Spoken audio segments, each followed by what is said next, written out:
Hey guys, it's Joel Richardson, and I'm here with my good friend Victor Vieira. So many of you probably don't know Victor, but he's a good friend. He's a pastor from Brazil. I've actually been down to his congregation. I guess it would have been a little before COVID. Yes. It's been a couple years. On the island of Vitoria. What was the name of your church? Base. Okay. The base. The Base. Which is pretty bad in Arabic. Oh, right, yeah, Al Qaeda. In Arabic, that would be Al Qaeda. So the reason I have Victor on the program today is because in April next year, 2023, we're leading a tour to Israel. And so I thought it would be good just to get him on the program and we can just sort of chat about what we're doing. And hopefully some of you will be interested and jump on the tour with us. Now, let me just say this before I jump in. So the tour is April 1st through 13th. Through the 13th. Now, for what it's worth, I'm also doing another tour May 1st through the 12th or something like that with Wes Martin of Grace Church out in St. Louis, but that's not what I'm here to talk about today. I'm here to talk about the first tour. So again, this is going to be, if you're looking at it, it's going to be largely contingent on your calendar and what you're looking at. But this tour is going to be really interesting because we're doing something a bit different. Yes. So let me just jump in because this was your idea. Now, I've just been gripped by the story of the Exodus over the past few years, really. Yes. And so every time I go to Israel, it's hard for me not to constantly talk about the role of the Exodus within the larger story of redemption in terms of just its foundational nature with regard to the gospel. And so many sites in Israel, when you go to, they have this sort of clear connection back to the Exodus. So it was your idea, Victor, to really highlight the story of the Exodus with this tour. So talk about the itinerary in terms of where we're starting, because it's a bit different than really any tour that I've been part of, and most Christian tours don't do what we're doing. So talk about that a little bit. Well, my experience in Israel is that tours are pretty fabricated to be a spiritual experience, but mostly going to the same places. And with the message of Sinai to Zion and the return of Jesus in mind, I would love to set up a tour that can highlight specific places where things happened in the past, and also we can look forward to places, strategic places in the land that will significant events in the end times are going to happen. So the first thing different in this tour is that we are starting from the far south of Israel. We're starting in Eilat. Right. And the first spot's going to be in the Red Sea, close to the place where the sea splitted, and we'll start from there, and then going up out to the north and finishing in Jerusalem. So I think this is super significant. And even if you already have been in Israel, it's going to be a totally different tour because we are highlighting these specific spots. Yeah, and this is cool. Now, it's a bit of a drive for what it's worth when you come into Ben Gurion, just sort of in between Tel Aviv and Jerusalem. This is obviously where almost all tours start. And then oftentimes they'll either start in Jerusalem or, work their way up the Galilee. Up the coast to the Galilee and this type of thing. But we're actually jumping down to Eilat, which I sometimes refer to Eilat as the Florida of Israel. It's amazing. Yeah, it's beautiful. In fact, a lot of people don't know this, but I actually lived in Eilat for several months. Wow. Back in 1994, just a young guy. I had gone to Israel. I was only supposed to be there for a few months. I was going to stay on a kibbutz up in the Galilee, kibbutz Malchanaim, and then we were going to travel around and see Israel for maybe 2 weeks. That was the plan. But the first night that we got there, I was like 22 years old, maybe 23. And one of my friends that went with me, this real sort of radical South African guy, convinced me the first night we got there to cancel my return flight. Oh, wow. And just sort of step out in faith and believe the Lord. And so I did that. I actually called the next day, called the airline. I didn't cancel my return flight. I sort of perpetually postponed it, which you could do back in those days. And it was like a $250 sort of fee. Yeah. So you would have to pay the $250, and then when the time was to reschedule, you just call a week ahead of time. Mm-hmm. I literally had $250 spending money. That's all I had. Oh my. So I literally now had no money. I had a way to get home, but I had no money. So now I had to step out in faith. Mm-hmm. And so what that amounted to at the time was, for a lot of these you get a lot of these kids from Europe and so forth, they either go to Tel Aviv or Eilat. Mm-hmm. That's usually where they would go, and you meet out in front of some bar, something at 5 in the morning with all these kids, and the workers pull up and they go, "Hey, you want to do construction? You want to paint? You want to do this and that?" And so I went down to Eilat, and I would work down there for a construction company, and I would save up money and so forth, and then I would. Once I had enough, I was just staying at a youth hostel, sleeping on the ground basically for dirt cheap. And back when life was a little more simple. And then I would take off. I'd go to Egypt for a couple weeks, or then I'd bounce over to Jordan for a little bit, and then I'd go up to Jerusalem, and then I'd always go. Eilat was your base. Was my base, yeah. So the point is, excuse me, I haven't been there in almost 28 years. Oh wow. So I say I lived there. Again, it was several months. Yes. It felt like I lived there for a while. But so I'm really looking forward to going back, because I'm sure the city has changed quite a bit. Yes. But it's still just Israel's beautiful southern city right on the Red Sea, as you said. Yes. Not too far from arguably where the sea crossing took place. Yes. So if you're looking at a map, you have on the left side of the Sinai Peninsula, you have the Suez Canal. Yes. On the right side, you have the Gulf of Aqaba. Yes. Technically, they're both part of what's called the Red Sea. Mm-hmm. But I firmly believe, wholeheartedly, that the Lord split the sea not over on the side of the Suez, but rather the Gulf of Aqaba, south of Eilat. In fact, I was down in Saudi Arabia about a year ago. We went up to a town called Hakl, and from Hakl, you could look south to Nuweiba, which is the little beach town on the Egyptian side of the Sinai. You could look across there to the south. You could look north to Taba, which is the city in Egypt. You could look slightly to the east of that is Eilat, and then slightly to the east of that in Jordan is Aqaba. So it's relatively close. On a clear day, you can see all of the above. So we'll start down there. We'll look south. We'll start talking about, as you said, the Exodus.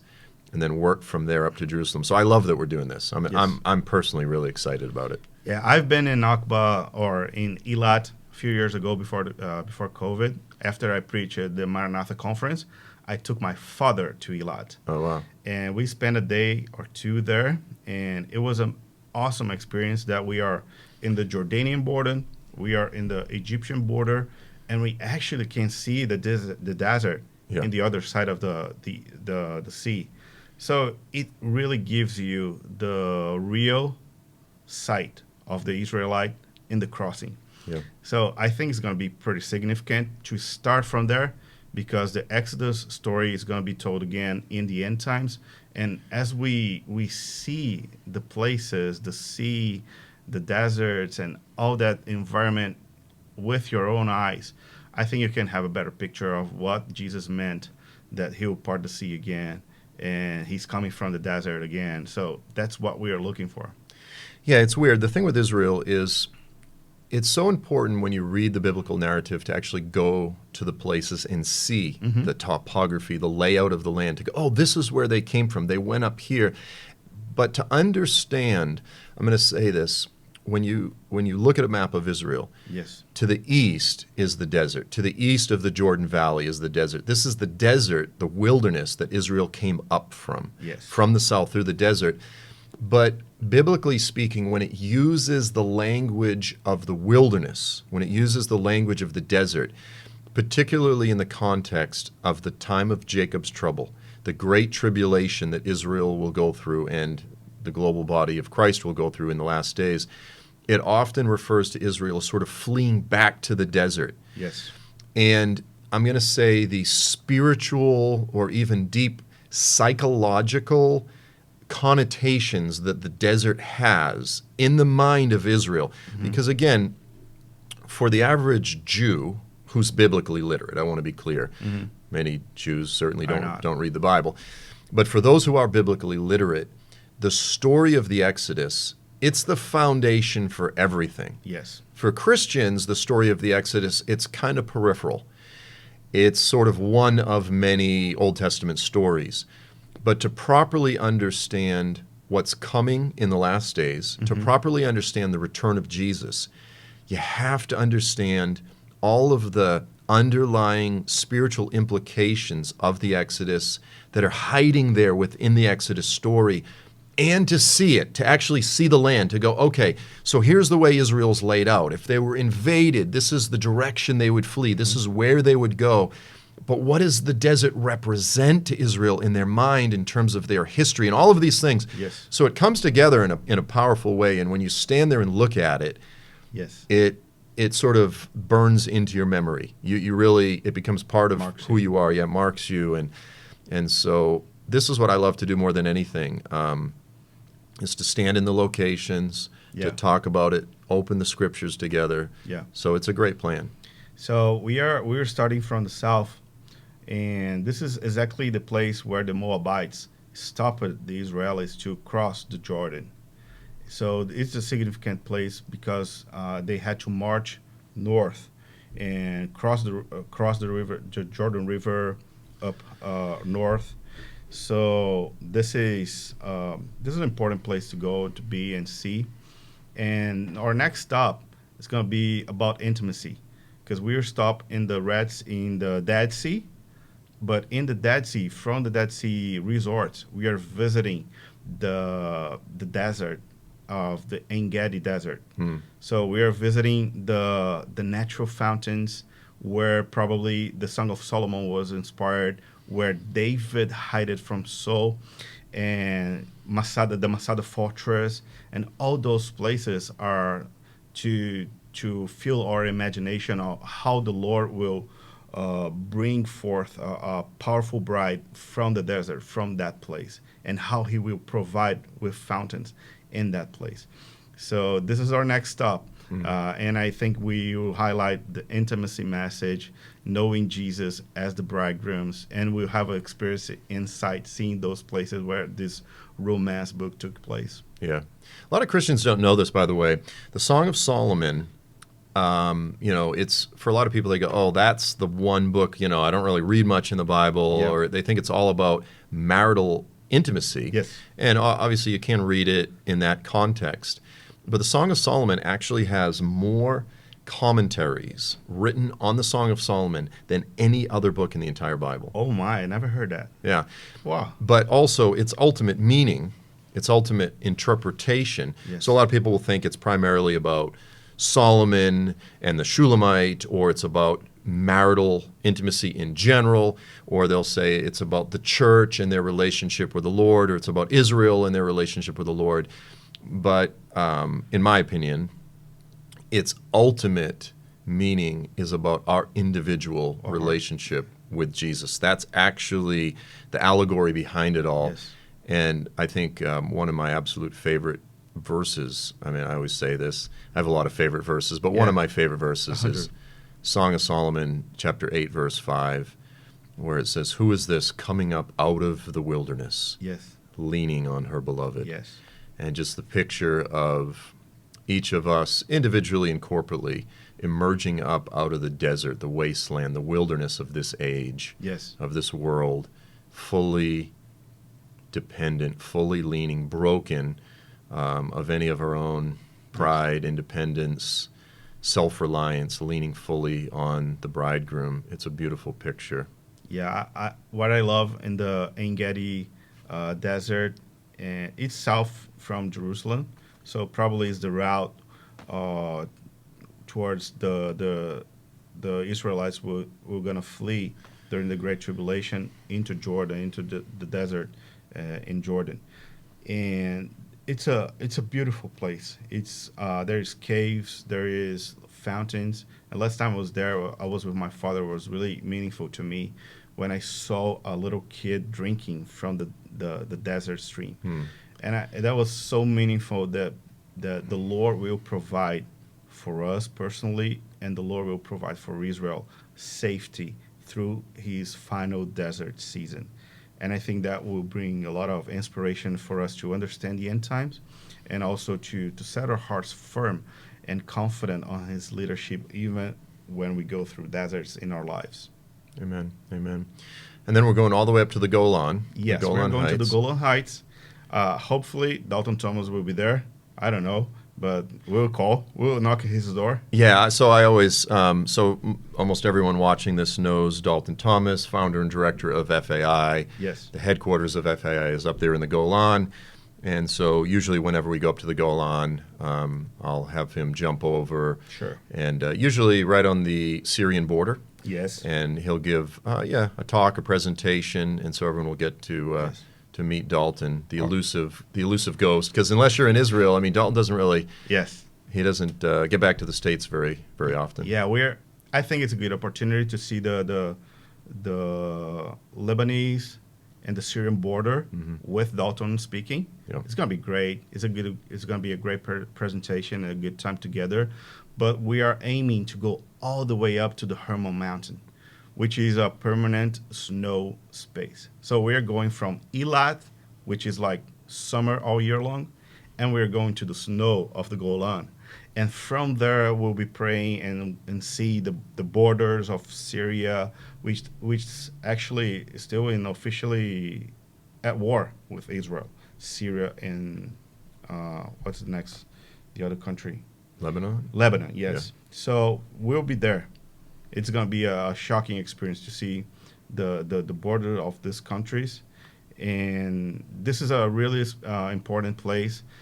This is the place, and we're going to visit the Pan and the Banias fountains in the bottom of the Hermon. This is the place where Jesus stood in the rock in the front of a pagan temple, and he said, "The doors of the hell will not resist the church. We're going to win this." Yeah. So we're going to that place too. It's a beautiful place. It's a beautiful nature reserve. It's a Yes, beautiful beautiful. historical place, as you said, profound biblical relevance. What's interesting as well, let me just say this first, with regard to Syria and Lebanon. It's also important not just to go up there and talk about the historical biblical relevance, but to, as you said, see with your eyes the current security situation that Israel finds itself in. Yes. To see how small this area really is, relatively speaking, to see this sort of strategic advantage of groups like Hezbollah in Lebanon, the threat that Israel's under. And so it's good to sort of bring it into Yes. modern context and relevance as well. One thing I didn't know until my actual last trip to Israel is it's up there in the Golan. In fact, they'll point to the very spot where the Lord made covenant with Abraham. It's actually up in the Golan. Wow. On top of this hill. I'm not sure exactly how they know the exact location. You can't go there because you can't go to the actual top of the hill, but you can look right up at it, I believe, because there's a military installation or something like this. But I actually wept when I looked up and I said, that's the place. Again, the foundational nature of the Abrahamic covenant within the story of redemption, to understand the prophetic story that's unfolding, to understand the Abrahamic covenant, then to understand the Mosaic covenant that was made at Sinai, and how all of these foundational stories play into so much in the New Testament. It's Yes. so important that Christians get a hold of this, and again, to see it with their eyes, it really burns into your heart and marks you. Yeah, this is a place that absolutely no tour will take you. I don't believe that there's a tour that takes you to the Syrian border and gives you perspective on prophetic future events. And it's actually a chain of mountains. And there's Kiryat Shemona, which is a small Israeli city that is under the mountains, and there's guns. There will be guns pointed to that city like crazy. And we'll see that reality. We'll breathe that reality. And from there, we'll understand the road to Damascus where Paul had his encounter. We'll see many significant events that took place on that region in the north, which is where the Antichrist empire will once again invade the land of Israel. So it's super significant to see and to breathe on that place. Yeah. Yeah, I mean, at the beginning of Jeremiah, the prophecy of Jeremiah starts out, the Lord says, Jeremiah, what do you see? He says, I see a boiling cauldron in the north, and it's tipping out to spill and flood the whole land of Israel. Wow. And this becomes a picture of the final chastisement of the Lord through the armies of the Antichrist. They come from the north. Yes. And it's powerful to stand there and go, this is the gateway. This is where the armies flow in from. And I think it's also profound, by the way, that FAI is, that their headquarters, that they're parked right there, sort of right at the mouth of the cauldron, saying, we stand with Israel as a Christian organization. We stand with Israel in light of the threats that they're under. There's a profound prophetic significance to that, especially because FAI carries the message of Jacob's trouble. Yes.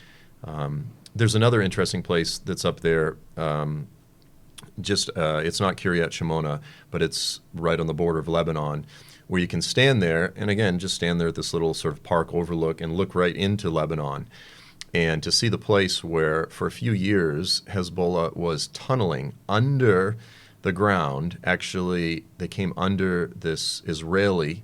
They started in Lebanon, tunneled their way under the border, way down under this Israeli city, and they were very close to popping up. I mean, Wow. Can you imagine, like, the thought of this, to be an Israeli kid living in town with the threat that potentially terrorists, monsters, could pop up out of the ground with the intention of killing you. Oh, no. I mean, but the IDF became aware of it. People would be sleeping at night, Wow. and they would hear this hammering, this chiseling.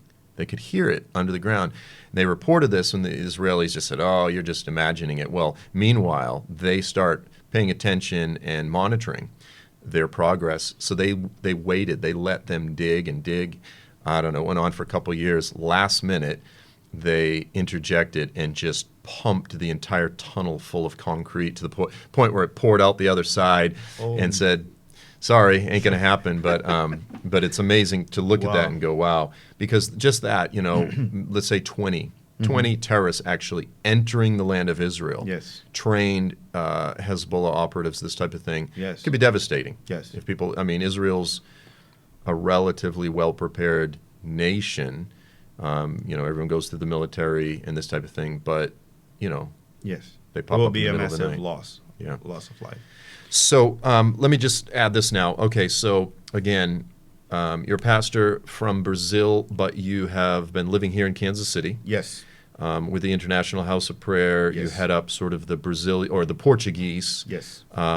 speaking, I don't know what you call it, network. Ministry, yeah. Yep, ministry. Yeah, we've been here since the January 22, and we started to give leadership to the Portuguese initiative of IHOP KC. And there is actually 9 nations that speaks Portuguese in the world, And what's the most important one? it's Brazil. Not because anything else but the food and Portugal Yes. is second, right? Yes, absolutely. But yes, we want to see. We are talking about 300 million people in the world that speaks first Portuguese, and we want to see a massive gathering of Portuguese-speaking people before the throne of the Lord, giving worship to the Lamb when He returns. So we are committed to preach the gospel to the Portuguese speaking world, and to give resources to help them to advance the Great Commission, as IHOP does with the 24/7 prayer sanctuary that we have here. Sure. And I've probably mentioned this a few different times, but, I grew up in the Northeast, South Shore, Massachusetts. A good part of my family was Portuguese speaking, from Portugal.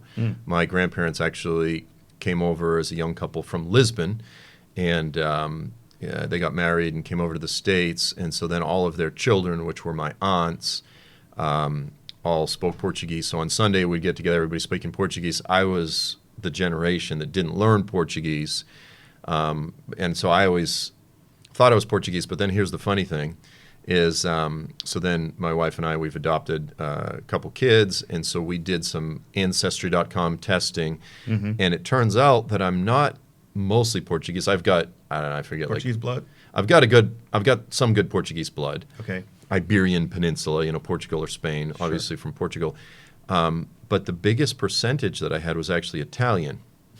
So here I am, almost 50 years old. Surprising. And I say to my mother, I say, what's going on here? I thought we were Portuguese. She goes, oh, well, it turns out, how do you say Rocha, last name? Rocha. Rocha. So we used to say Rocha because the R is Yes. pronounced like a H in Portuguese. I guess they just Americanized it when they came over. But I said, I thought Grandma Rocha was Portuguese. She said, well, actually what happened, and again, I've never heard this my Family whole story. life, is her mother was an Italian maid that was working in Lisbon, in Portugal, for a very wealthy family and died in childbirth as a maid. And when she died, the family adopted my grandmother. And so although she was Italian, ethnically Italian, she was raised As Portuguese. as Portuguese. And then, of course, she married my grandfather, who was Portuguese, Tunisian Portuguese. So he came from Tunisia, so real dark. I mean, he almost would look black. And then, so there was that's where the Portuguese came in, but I guess my grandmother carried the weight. Anyway, Yeah. so I've got that history, but and who cares? But so the relevance of this is there'll be a lot of Portuguese speakers Yes. on the tour, and it's Yes. going to be a mixed group of English speakers and Portuguese speakers, and there'll be translation Yes. in either direction. Back and forth. So when I'm preaching, you'll be translating into Portuguese, and then I guess you'll be self-translating into English. No. I would need help. Okay, You'll so- be translating me. I got you. Okay. So we'll be doing it so that everybody can get all the messages. Yes. But let me just say this, like when I went down to Vitoria, we did Vitoria, we did Sao Paulo, Rio. We were a few different places. Yes. Multiple churches when we were there, or multiple locations. I absolutely fell in love with the Brazilian church. Like, Yes. I love Brazil. It's not going to be all Brazilians. There'll be different Portuguese speakers from different countries. But I'll just say this, when I went down the first time, it was like I was like, what in the world? The American church, we are so backslidden. Just the exuberance, the zeal carried by the Brazilian church. We'd be driving around at night, and there'd be these little groups walking around on the street, and I go, who are these groups? Like, why is there 4 or 5 people walking around, and one of them's in a suit? You'd say, well, those are Pentecostals. They're walking around at night, Monday night, Tuesday night, doing Yes. evangelism, praying for the homeless. Yes.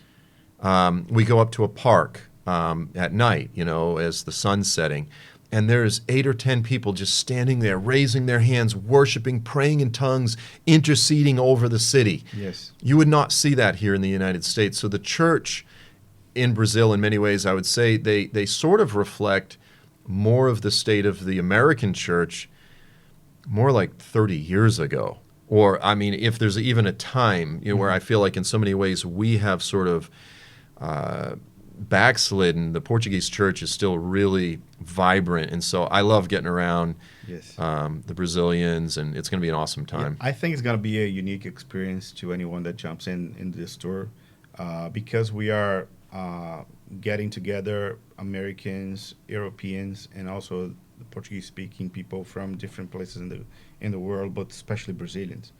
And I think we bring to the table of the church, global church, important piece, which is passion for Jesus and a sold-out heart that will really inspire. So if you're looking for a experience to be provoked to jealousy, to be spiritually awakened, I think this is a good opportunity to be like, hey, there's people on fire for the Lord, and they all actually love Bible prophecy, and they are doing this together. The church in Brazil is really inspiring. Mm-hmm. So it's going to be a great experience to be there and see what's going on. So I'm going to edit in the website link for folks that are interested. Sure. But why don't you give it to us right now if you've got it? It's Mannequin Travel, which is the agent that How do you we are spell working Mannequin? with. It's MANNAKIAN Travel. So I'll put that up on the screen. Yeah, it's going to be somewhere here for you to click. And the website's both available in Portuguese and English. So you can have all the information, the places we're going, the prices, and dates, and everything that you need is on the website. And we also have a WhatsApp Connect that will put you right on with a agent that will help you through all the questions that you have. Okay. So This is yeah, helpful. because everybody else has questions, and so you can communicate directly with an agent. Yes. And one thing that's good to do that I've started doing is whenever we go on tours, I have everyone download WhatsApp, Yes.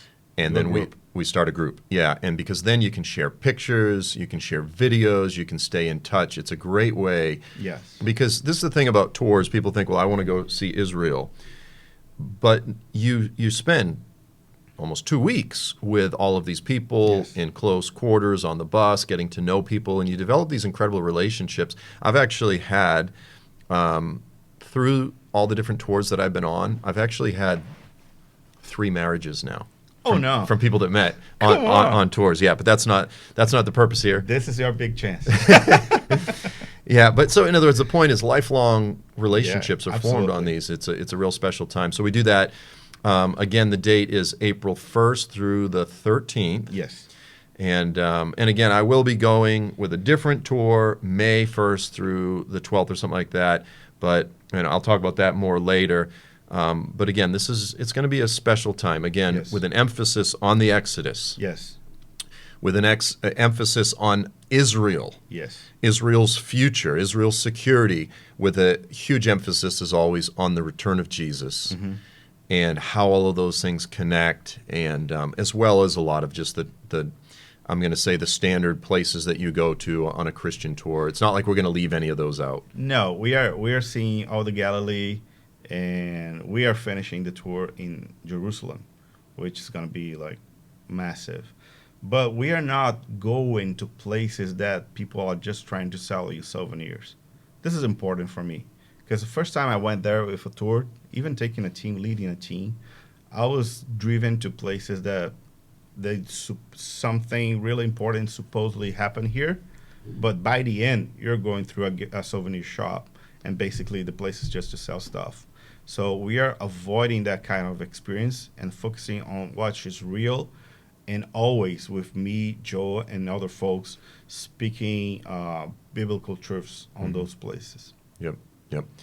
So awesome, man. It's going to be super cool. I'm looking forward to it. And obviously, there's plenty of time Yes. for folks to sign up. Is there a deadline? I don't think so. I think when we hit a number of people that is sufficient for the agent, I think they'll shut down, Oh, I get you. because it's when you feel like a buzz and a half of a buzz or a small number, I think it's not worth. But I don't know. I think it's just time to go, ask your questions, get a quote, and this trip is special because it's everything included.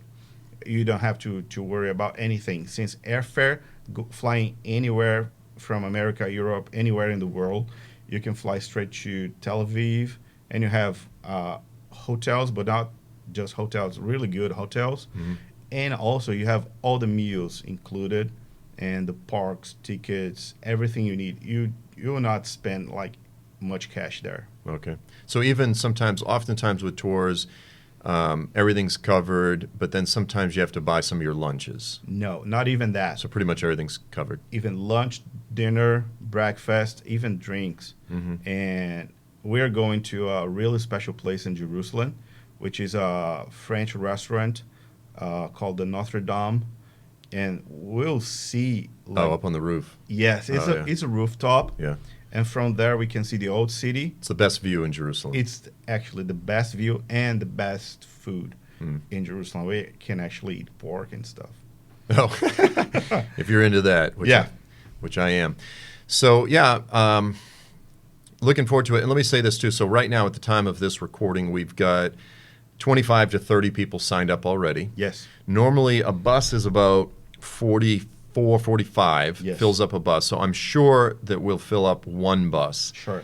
I doubt that we'll have 2 packed out buses, like 80 some odd people. My guess is it'll probably be 2 buses with plenty of room. But the reason I say this is because when I do tours, one, I'm there the whole time. I might skip out one day or something to go visit friends. Sure.